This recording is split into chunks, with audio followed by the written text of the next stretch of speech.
오늘 하나님 말씀은 마가복음 9장 2절에서 6절의 말씀입니다.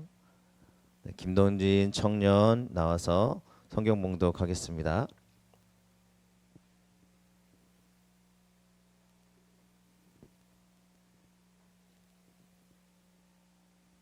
성경 봉독하겠습니다. 엿새 후에 예수께서 베드로와 야고보와 요한을 데리시고 따로 높은 산에 올라가셨더니 그들 앞에서 변형되사 그 옷이 광채가 나며 세상에서 빨래하는 자가 그렇게 희게 할 수 없을 만큼 매우 희어졌더라.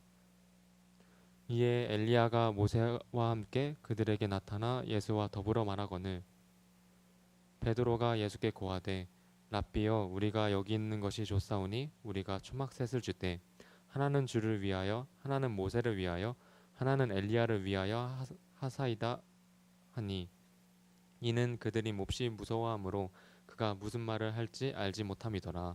아멘.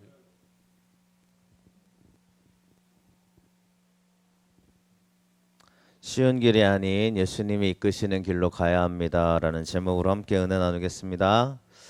서로 인사하겠습니다. 당신은 하나님의 자존감이십니다. 당신 하나님의 자존감이십니다. 아멘.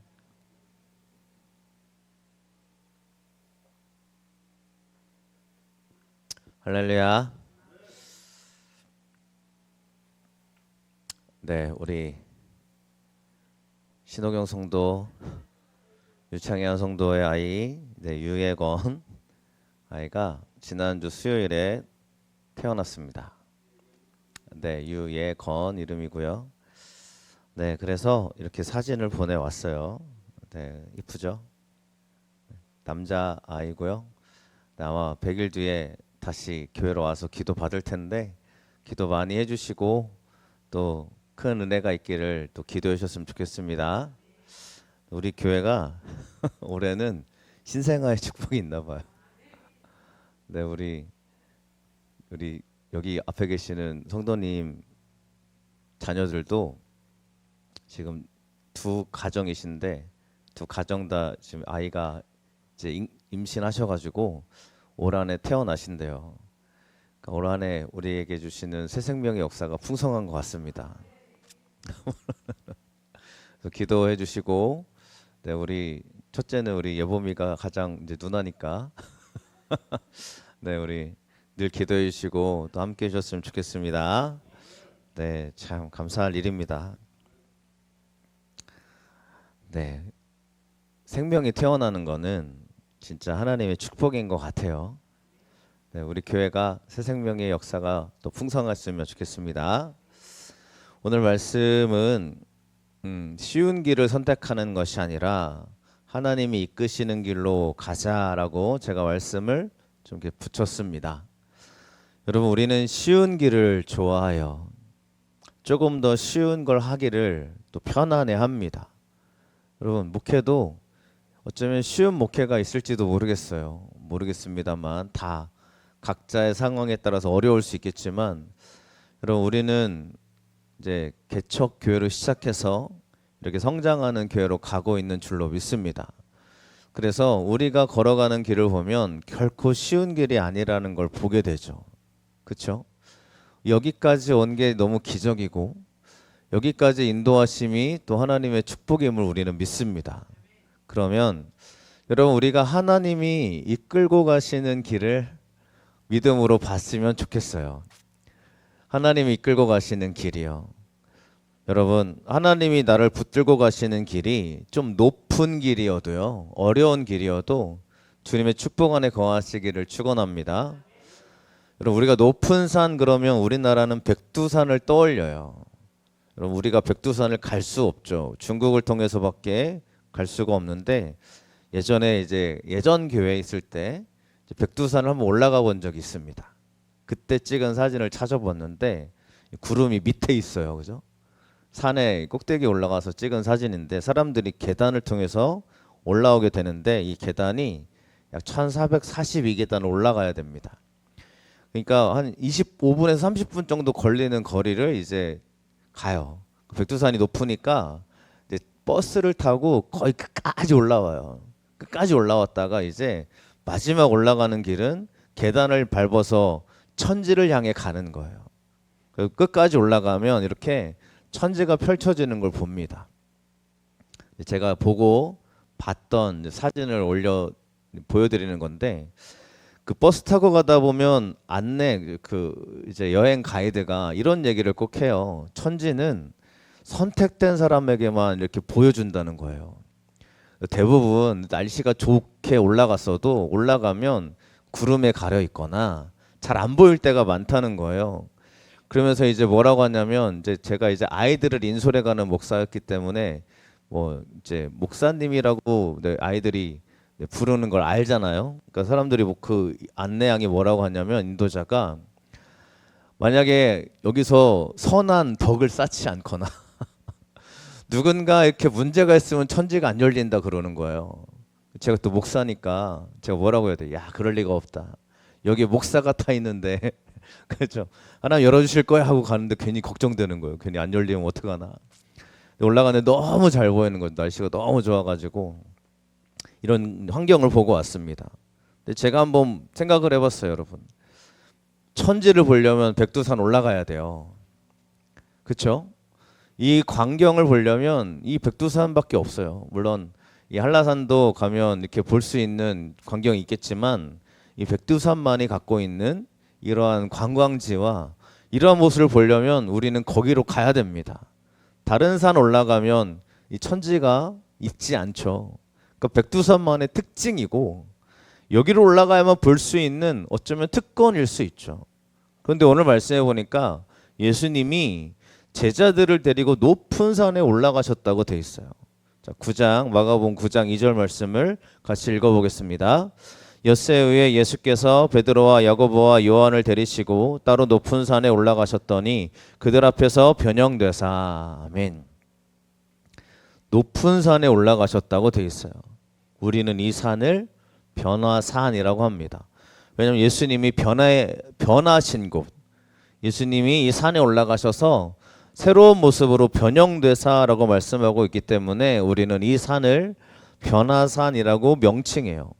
그러니까 변화산이라는 이름은 없어요. 이 산이 이름 없는 산이 어딘지를 성경이 말해주고 있지 않아요. 그냥 높은 산이라고 이야기할 뿐입니다. 그런데 한번 이 높은 산이 어떤 산인지 사람들이 찾아봤을 거 아니에요. 지금 예수님이 이 변화산에 올라가시기 전에 있었던 장소는 이곳입니다. 이 가이사라 빌립보라는 지역에서 예수님이 말씀을 전하시다가 지금 산에 찾아 올라가시는 거예요. 이 변화산으로 가시는데 많은 사람들이 이 다볼산이라는 곳을 변화산이라고 생각을 했어요. 보이시죠? 다볼산. 네, 여러분 밑에 보시면 다시 보여드릴게요. 자, 여기가 다볼산입니다. 네, 다볼산을 사람들이 높은 산, 변화산이라고 봐요. 그런데 가이사라 빌립보에서 다볼산까지 거리가 꽤 멀죠.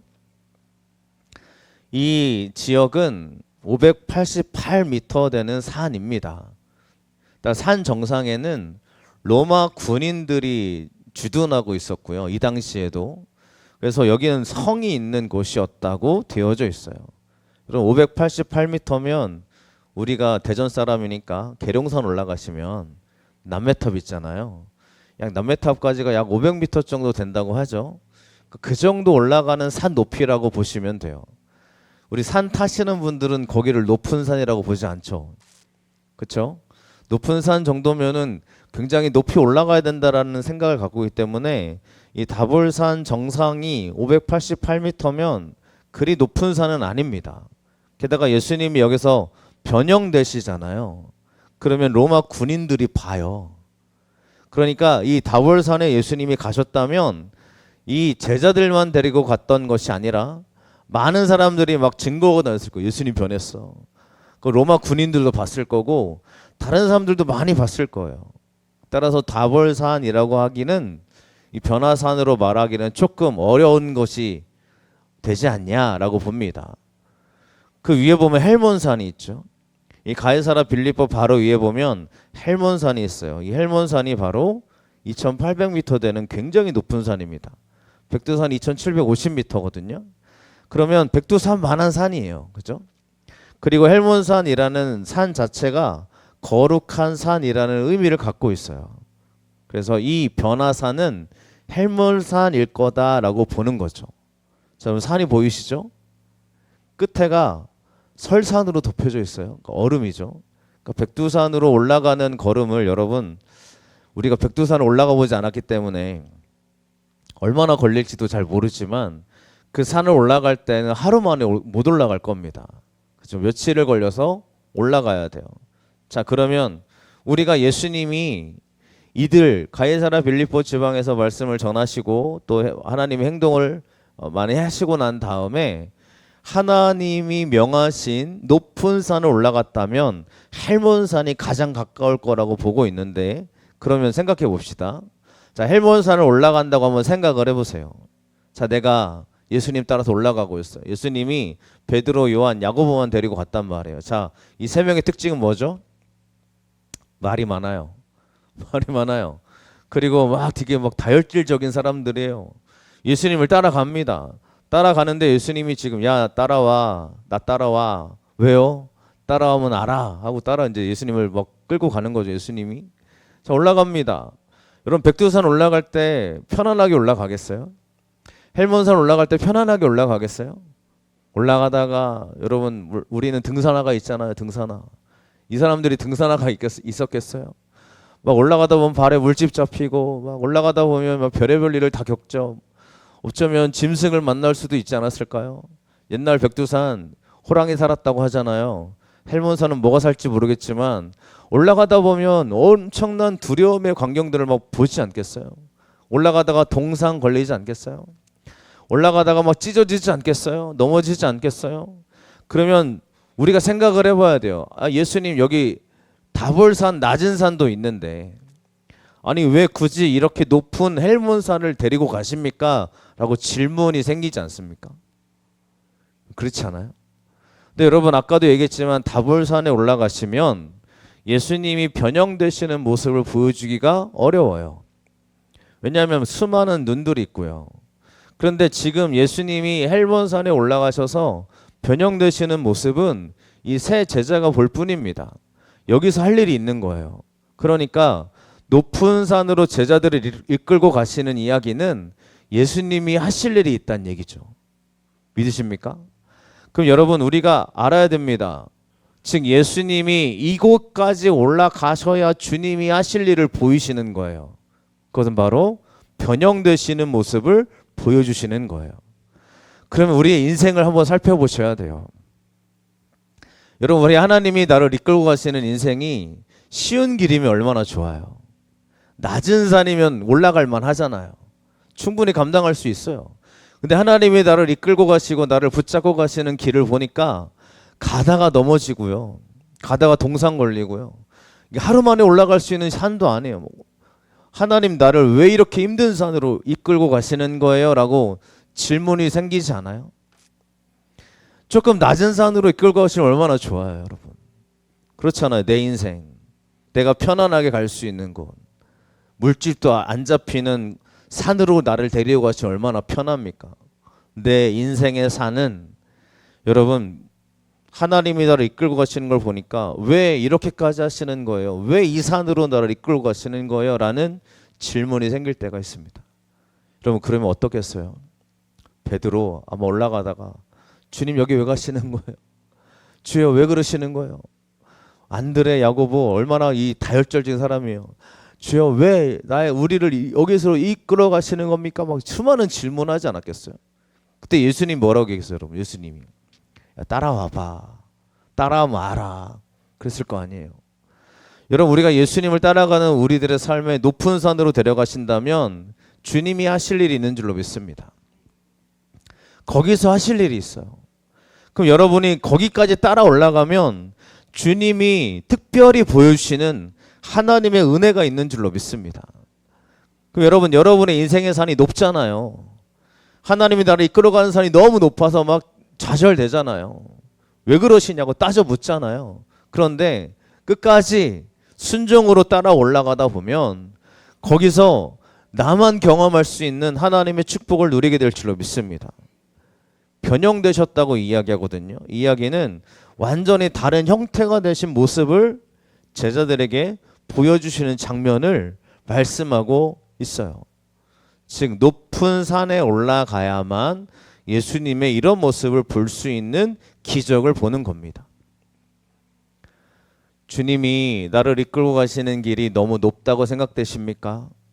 그러면 기적이 기다리고 있음을 믿으시기 바랍니다. 하나님 왜 이렇게 나를 힘들게 하시는 거예요? 라고 생각이 되십니까? 그러면 그 끝에는 완전히 내가 경험하지 못했던 하나님의 기적을 보게 될 줄로 믿습니다. 그러니 믿음으로 올라갑시다. 올라가다 보면 동상 걸릴 수 있죠. 올라가다 보면 내가 넘어져서 살이 찢어질 수도 있어요. 거기서 아파가지고 거기서 막 어린아이처럼 못 올라가요 라고 어둥버둥하고 있으면 여러분 아무것도 안 되는 거예요. 다시 일어나서 주님을 따라가는 거예요. 물어보죠.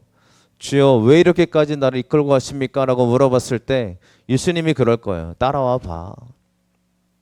우리는 몰라요. 거기서 어떤 일이 일어날지를 모른단 말이에요. 이 변화산의 사건은 유일무이하죠. 이렇게 변형된 사람이 또 없잖아요. 따라서 하나님이 나를 낮은 산이 아니라 높은 산으로 이끌고 가신다면 예수님이 행하시는 위대한 기적을 보게 될 줄로 믿습니다. 여러분에게 그런 은혜가 있기를 축원합니다. 여러분 쉬운 길을 선택하지 마세요. 쉬운 길은 다시 내려가는 거예요. 포기하고 내려가는 거예요. 포기는 가장 쉬운 거라고 생각을 합니다. 여러분 누군가 그러죠. 물론 우리가 포기할 정도로 어려움이 있습니다. 내 삶을 정말 더 이상 할 수 없을 만큼 너무 두렵고 어려워서 주여 못하겠어요 라고 말하는 그분들의 심정을 우리가 왜 몰라요? 알죠? 이해가 되잖아요. 얼마나 힘들면 그런 결심을 하겠어요. 근데 여러분 믿음의 결심은 그런 게 아니잖아요. 믿음의 결심은 끝까지 가는 거잖아요. 그래서 우리 신앙은 끝까지 가는 거예요. 도중에 포기하는 게 아니에요. 여러분이 하나님이 여러분을 끝까지 인도하실 줄로 믿습니다. 그런 은혜와 축복이 있기를 간절히 축원합니다. 자, 그러면 예수님이 여기까지 인도하시는 이유가 뭐겠어요, 여러분? 그 모습을 한번 살펴보도록 하겠습니다. 오늘 말씀 3절의 말씀 같이 읽어보겠습니다. 읽겠습니다. 그 옷이 광채가 나며 세상에서 빨래하는 자가 그렇게 희게할 수 없을 만큼 매우 희어졌더라. 아멘. 자, 여러분 예수님이 변화되어지는데 빨래하는 자가 희게할 수 없을 만큼 매우 희어졌더라라고 말씀하고 있어요. 이 희어졌다라는 이야기는 밝은이라는 뜻인데 단순히 하얀색이 되었다는 이야기가 아니라 밝게 빛나는 모습인 거예요. 예수님이 빛이심을 보여주시는 거예요. 여러분 우리 가운데 유일한 빛은 예수님이 유일한 빛이 되어주심을 믿으시기 바랍니다. 여러분에게 우리의 삶을 빛으로 인도하시는 분은 예수님밖에 없어요. 근데 예수님이 사람의 모습이 아니라 빛의 모습으로 말씀해 주고 있는 거죠. 그래서 베드로, 야고보, 요한이 올라가서 봤잖아요. 맞습니까? 요한복음 1장에 보면 빛으로 오셨다고 돼 있어요. 요한이 본 예수님은 빛이에요. 그래서 우리에게 빛을 비춰주셔가지고 하나님의 빛을 비추는 존재가 되었다라는 게 요한복음의 말씀의 시작이라는 걸 우리가 알게 됩니다. 요한은 봤잖아요. 그러니까 요한은 담대하게 얘기할 수 있는 거예요. 믿습니까? 그럼 여러분이 하나님을 따라 올라가서 내가 본 게 있잖아요. 그러면 그 본 거는 하나님께서 주시는 확실한 믿음의 고백이 될 줄로 믿습니다. 나만 할 수 있는 고백이 있어요, 여러분. 이 사람이 할 수 있는 고백이 있고요. 이 사람이 할 수 있는 고백이 있어요. 나만의 고백이 있어요. 그 나만의 고백이 빛이 되시기를 축원합니다. 주님이 나에게 빛을 비춰주셨다는 고백으로 나아갈 수 있기를 축복합니다. 그럼 여러분이 경험하는 거 있잖아요. 그 경험은 생각해 보세요. 나와 같은 경험을 다른 사람이 똑같이 하겠어요? 별로 없어요. 비슷한 경험은 있을 수 있어요. 그런데 내가 경험해온 그런 경험은요, 다른 사람의 경험에 비춰보면 매우 새롭고 나만 할 수 있는 경험이라는 거예요. 근데 나만 할 수 있는 경험에 예수님의 은혜가 있잖아요. 그러면 나만이 고백할 수 있는, 예수님께 올려드리는 나만의 고백이 생겨요. 그게 얼마나 큰 축복인지 몰라요. 여러분에게 그런 축복이 있으시기를 간절히 축원합니다. 그럼 생각해 보세요. 예수님이 그냥 이렇게 빛나는 모습 보여주려고 변화산 데려가셨을까요? 내가 빛이야 라는 거 보여주시려고 예수님이 변화산 데려가셨을까? 아니라는 거죠. 그 다음 구절이 나옵니다. 4절 5절 말씀 읽어보겠습니다. 이에 엘리야가 모세와 함께 그들에게 나타나 예수와 더불어 말하거늘 베드로가 예수께 고하되 라삐여 우리가 여기 있는 것이 좋사오니 우리가 초막셋을 짓되 하나는 주를 위하여 하나는 모세를 위하여 하나는 엘리야를 위하여 하사이다 하니 아멘. 자, 엘리야와 모세가 갑자기 나타납니다. 저는 생각해 봤어요. 엘리야를 이 베드로, 야고보, 요한이 본 적이 있어요? 여러분, 어느 날 우리가 한번 여기 예수님 쫓아 올라갔어요. 근데 갑자기 하늘에서 누군가 딱 나타났어요. 그들도 빛나고 있겠죠. 근데 보자마자 엘리야와 모세다라고 알아봐요. 저는 이게 너무 신기하더라고요. 엘리야 모세를 본 적이 없어요. 여러분, 우리는 성화, 뭐 그림 가지고 엘리야 모세를 봤지 실제로 엘리야 모세를 본 적이 없단 말이에요. 여러분, 여러분의 조상, 만약에 우리가 예수 믿었던 사람 있잖아요. 예를 들면 뭐 주기철 목사님이나 우리 시대에는 경험하지 못했던, 실제로 우리가 하나님 나라에 가면 베드로, 야고보, 요한 볼 거잖아요. 근데 딱 갔는데 베드로를 알아볼 수 있겠어요? 베드로가 나와서 소개해야 될 거 아니에요. 내가 베드로다. 소개해줘야 알 거 아니에요. 그죠? 근데 제가 신기한 게 뭐냐면 이들은 엘리야와 모세를 바로 알아봅니다. 저는 생각해 보는 거예요. 우리가 천국에 가면요, 알려주지 않아도 다 알아볼 수 있을 것 같아요. 하나님이 소개해 주는 거 다 일렬로 세워놓고 천국 올 때마다 야 얘는 안드레야, 얘는 야고보야, 얘는 모세야, 야 얘는 여호수아야, 다 인사해라, 다 이렇게 쭉 소개시켜 줘야 아는 게 아니라 올라가면 아마 직관적으로 알 수 있는 것 같아요. 이 베드로와 야고보와 요한이 엘리야와 모세를 보자마자 그들을 알아봅니다. 여러분, 우리가 그런 은혜 속에 거하게 될 겁니다.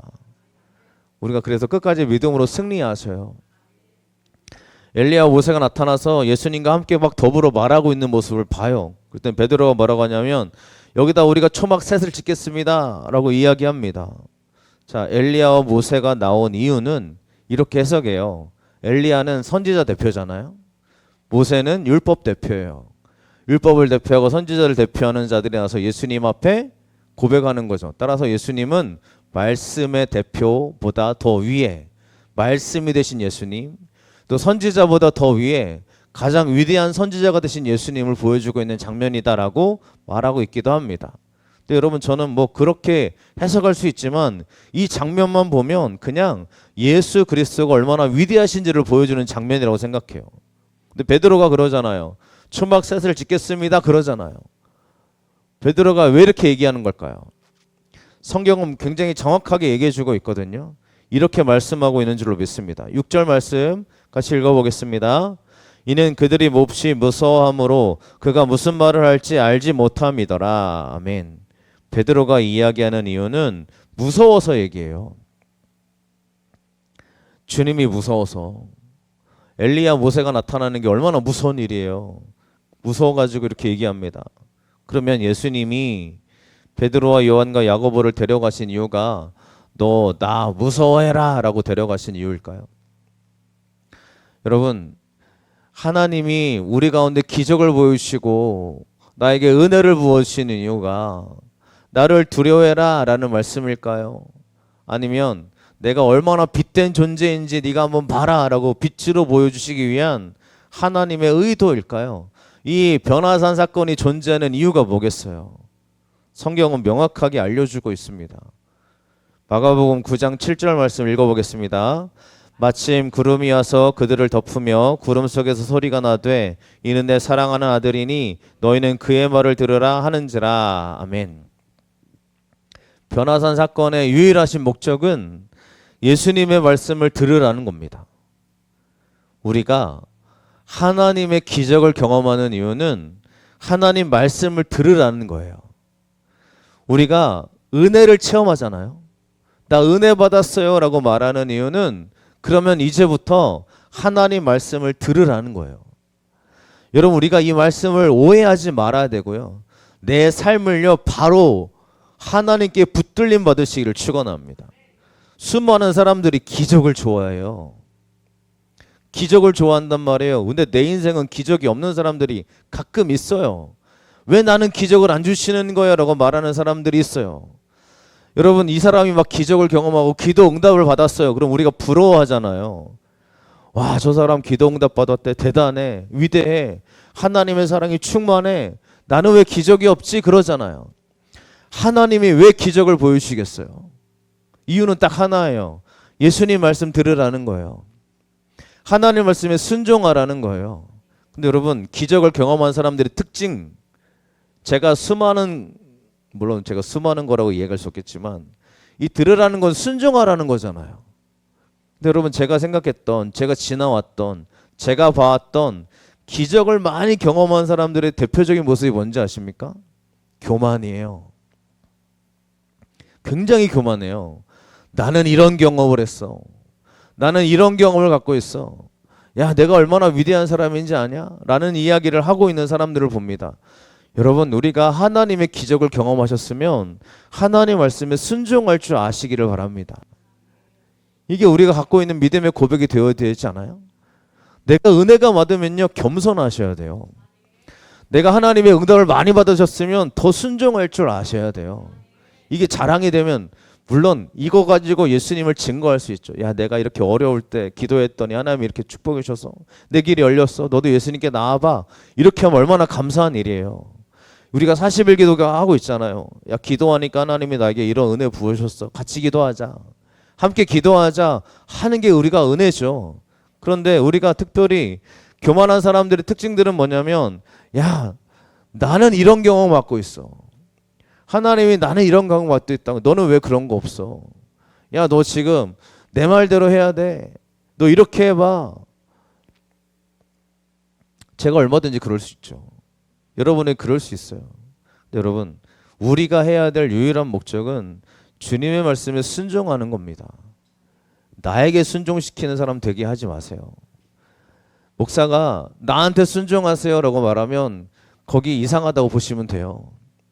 왜냐하면 목회자 순종한다고 여러분 하나님의 축복의 역사가 이러는 게 아니에요. 왜 순종해요 저한테? 왜 제 말을 왜 들어요? 왜 저를 목사라고 섬겨주세요? 이유는 딱 하나잖아요. 하나님의 말씀이 그렇게 주의 종에게 순종하는 사람들에게 축복의 역사가 임한다는 걸 알기 때문에 하나님 말씀에 순종하기 위해서 그렇게 하시는 거잖아요. 저도 그러려고 하거든요. 목회자들에게 순종하려고 노력해요. 그래서 제가 가끔 당할 때가 있어요. 여러분들도 아마 그런 경험들이 있을 거예요. 목사님이라서 제가 다 뭐라고 하냐면 그냥 무장해제하고 접근하는 경향이 가끔 있어요. 목사님이니까 아 그래 하나님이 세우신 분이지. 그래서 무장해제합니다. 그분 앞에서 정말 순전적인 모습으로 나아가려고 하는 제 모습들이 많았어요. 그러다 보니까 가끔 당해요. 그러면 안 되는데 목사님들이 그러면 안 되는데 자기들의 이익과 자기들의 방법을 가지고 그 사람을 조종하는 사람들이 있어요. 그 저는 몰랐거든요. 왜 제가 배웠던 목사님은 제가 알았던 주의 종은 진짜 하나님의 말씀에 순종할 줄 아는 종이니까 그래 그분의 말을 잘 들어야지 했단 말이에요.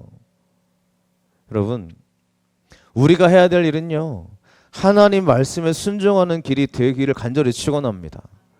아마도 저에게 이렇게 순종하는 마음으로 저에게 헌신하는 마음으로 그렇게 해주시는 이유는 아마도 성경 말씀을 여러분이 철석같이 신뢰하고 믿기 때문이라고 저는 생각합니다.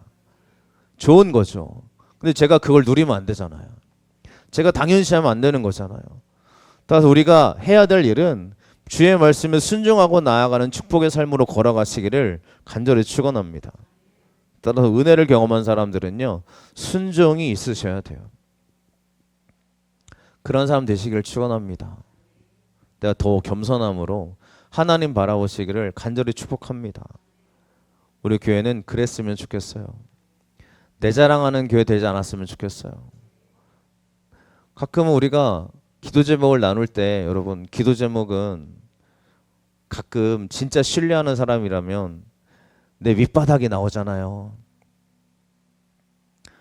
정말 이게 누군가한테 말할 수 있는 사람이 없으니까 이 기도 제목에 대해서 특별히 저한테나 기도 부탁하는 사람한테 내 밑바닥을 얘기한다고요. 근데 여러분 그 밑바닥을 보여줬으면 여러분이 품고 기도해야 돼요. 그게 우리 교회의 모습이 되었으면 좋겠어요. 근데 그 사람의 인생이 막 떠돌아다니는 거예요. 교회 안에 막 소문나요. 저 사람 저랬대. 야 나한테 기도 부탁했는데 저 사람 저랬대. 그럴 줄 알았어. 저 사람 참 내가 그동안 봐왔는데 야 그래 그렇게 이상한 사람인 줄 알았어. 막 떠돌아다니는 소문을 막 들어요. 그러면 그 사람이 다시 자기의 기도 제목을 이야기할 수 있겠어요? 그러니까 목회자도 저도 그렇지만 입이 무거워야 돼요, 여러분. 그 사람의 윗바닥을 보여준 이유는 딱 하나예요. 같이 기도해 달라는 거예요. 소문내란 얘기가 절대 아니에요. 그러니까 여러분 우리 가운데 기도 부탁을 받았으면 내가 품고 기도해 주시기를 간절히 축원합니다. 이 사람이 말할 때까지는 내가 품어 주세요. 그 사람이 마음이 풀려서 이야기할 수 있죠. 그래 내가 이랬는데 참 내가 하나님의 은혜로 이제 극복했어 하면 같이 축하해주고 나 정말 힘들었겠다. 그 길을 혼자 걸어왔으니 얼마나 어려웠냐. 여러분 우리가 그런 믿음의 사람 되어야 되지 않겠습니까? 은혜를 경험한 사람들은요 순종이 있고 믿음의 고백이 있는 줄로 믿습니다. 그러니까 여러분 우리가 은혜를 나눌 때는 꼭 믿음으로 감당해 주시기를 축원드립니다.